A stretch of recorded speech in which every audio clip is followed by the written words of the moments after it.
तो ये कहानी है एक देर रात की कैब राइड की, जो एक बहुत ही अजीब मोड़ लेती है। कहानी की शुरुआत ही एक चेतावनी से होती है, एक ऐसे सफर की जो शायद कभी खत्म ही ना हो। मिलिए निशा से। 26 साल की है, देर रात की शिफ्ट के बाद थकी हुई है और बस घर जाना चाहती है। वो कैब बुक करती है और ऐप पर वही नाम आता है, महेश। लगातार तीसरी रात कार आ जाती है। रात का सन्नाटा है और सफर बिल्कुल नॉर्मल लगता है, अंधेरी से पवई। लेकिन तभी कुछ अजीब होता है। ड्राइवर अचानक एक गलत मोड़ लेता है, कहता है कि ये शॉर्टकट है।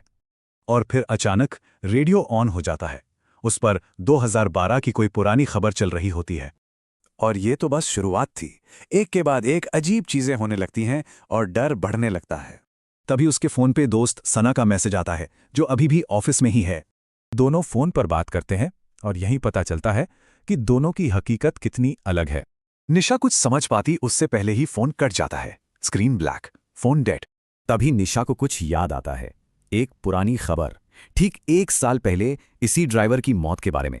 वो कार के डैशबोर्ड की तरफ देखती है। घड़ी एक ही वक्त पर अटकी हुई है। हिम्मत करके वो कांपती हुई आवाज में आखिर ड्राइवर से पूछ ही लेती है। और फिर सच सामने आता है। महेश तो 1 साल पहले ही मर चुका था और वो अपनी आखिरी राइड पर फंसा हुआ है। आईने में निशा को अपना चेहरा दिखता है, पीला पड़ा हुआ और गर्दन पे खून की एक लकीर।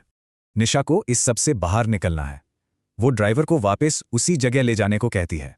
जैसे ही वो मंदिर की घंटी बजाती है, सब कुछ धुंधला हो जाता है और एक जानी पहचानी आवाज आती है। वो आंखें खोलती है तो खुद को ऑफिस के बाहर एक बेंच पर पाती है। मतलब पूरी राइड एक सपना था। तभी उसकी दोस्त सना आ जाती है, जो कहती है कि कैब तो कभी बुक ही नहीं हुई थी। सब कुछ नॉर्मल लगने लगता है, डर भी जैसे खत्म हो रहा है।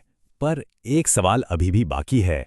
लॉबी में वापस आकर निशा बस यूं ही अपने फोन की गैलरी देखने लगती है और वहां एक नई फोटो है, कार की पिछली सीट से ली गई, जिसका टाइम है 3:33।